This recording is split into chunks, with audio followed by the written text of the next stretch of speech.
अस्सलामुअलैकुम वरहमतुल्लाहि वबरकातुहू। I hope आप सब ठीक होंगे। तो ये आपकी बुक 3 का सेकंड चैप्टर है, रोटेशन एंड रेवोल्यूशन। याद रखना, rotation and revolution.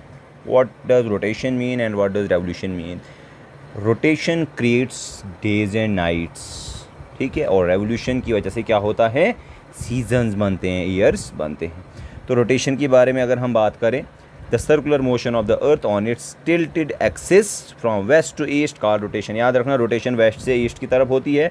The earth spins like a top, यानी जो टॉप होता है, जो जिसको हम ऐसे घुमाते हैं, तो उसके तरीके उसी तरह से जो है वो अर्थ भी घूमती है। कितनी स्पीड से, 1670 किलोमीटर्स पर आवर की स्पीड से घूमती है, ठीक है। Rotating freely one on its axis, अपने एक्सिस पे घूमती है। इट टेक्स द अर्थ रफली, यानी अगर हम अंदाज़ा लगाएं तो कम से कम 24 घंटे इसको लगते हैं क्या, कंप्लीट रोटेशन करने में, जिसकी वजह से एक सिंगल डे और नाइट बनती है। और आप सबको पता है कि एक दिन में 24 आवर्स होते हैं, ठीक है।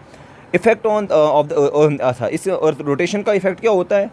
As the earth rotates on its on axis, the part which faces the sun, जो सूरज की तरफ होता है, याद रखना, जो हिस्सा सूरज की तरफ होगा, डे लाइट, वहाँ पे डे लाइट बनेगी, यानी दिन होगा। While the part which is away from, जो सन की रोशनी से दूर होगा, वहाँ पे अंधेरा होगा। एंड एक्सपीरियंस इन नाइट, और रात हो जाएगी, ठीक है। As the result it is tilt as the certain angles, a part of it comes under shadow, और कुछ इस एंगल की वजह से, जो इस पर 23.5 डिग्री का एंगल बनता है, याद रखना 23 1/2 डिग्री का एंगल जो बनता है, उस टिल्ट की वजह से, जो टेढ़ी थोड़ी सी है, उस टिल्ट की वजह से क्या होता है, उस टिल्ट की वजह से कुछ जगहों पे डार्कनेस आ जाती है ना।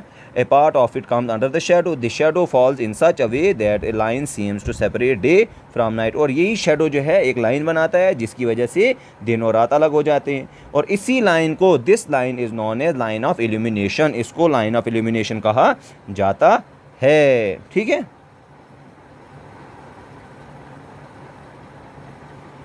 Since the earth rotates on its anti, याद रखना, अर्थ जो है वो क्लॉकवाइज नहीं चलती है, एंटी क्लॉकवाइज चलती है। क्लॉकवाइज ऐसे होता है, क्लॉकवाइज होता है कैसे, इस तरीके से क्लॉकवाइज होता है, लेकिन एंटी क्लॉकवाइज जो है वो रिवर्स में होता है, ठीक है।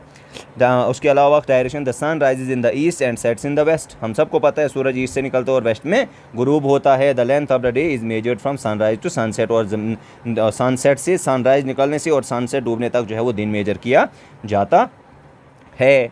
The earth rotation on its tilted axis causes the sun rays to fall at different angles of the surface, और जो टिल्ट है ज़मीन का, जो टेढ़ी थोड़ी ज़मीन है, यहाँ पे देखो टिल्ट यहाँ पे दिखाया है, थोड़ा सा इधर की तरफ है, तो इसकी वजह से क्या होता है, इसकी वजह से sun rays fall at different angles of its surface when the sun shines directly overhead, और its rays are perpendicular at a, याद रखना, जब सूरज की रोशनी सीधी पड़ती है तो परपेंडिकुलर होता है, परपेंडिकुलर होता है समझो उल्टा टी, डायरेक्ट, ठीक है। It experience noon marks mid day are, जिसको हम 12 यानी दिन के 12 बजे। From this position onward the rays of the sun begins to get slanted and in few hours there is evening, और कुछ जब वो स्लांटिंग रेज होना शुरू हो जाती है तो शाम होना शुरू हो जाती है। Just at the last rays of the sun, फिर जब आखिरी सूरज की किरण चली जाती है, away from the horizon line there is dusk, यानी वहाँ पे क्या हो जाता है, लाइट जो है वो आहिस्ता आहिस्ता ख़त्म हो जाती है, ठीक है।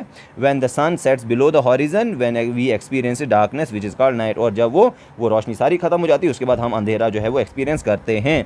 As the first rays of the sun begins to emerge from beneath the horizon there is dawn dusk, और डाउन, डस्क क्या होता है, slight light when the sun is setting, जब सूरज डूब रहा होता है तो थोड़ी थोड़ी रोशनी, और डाउन क्या होता है, जब सुबह सूरज निकलता है तो थोड़ी थोड़ी रोशनी जो आ जाती है, ठीक है।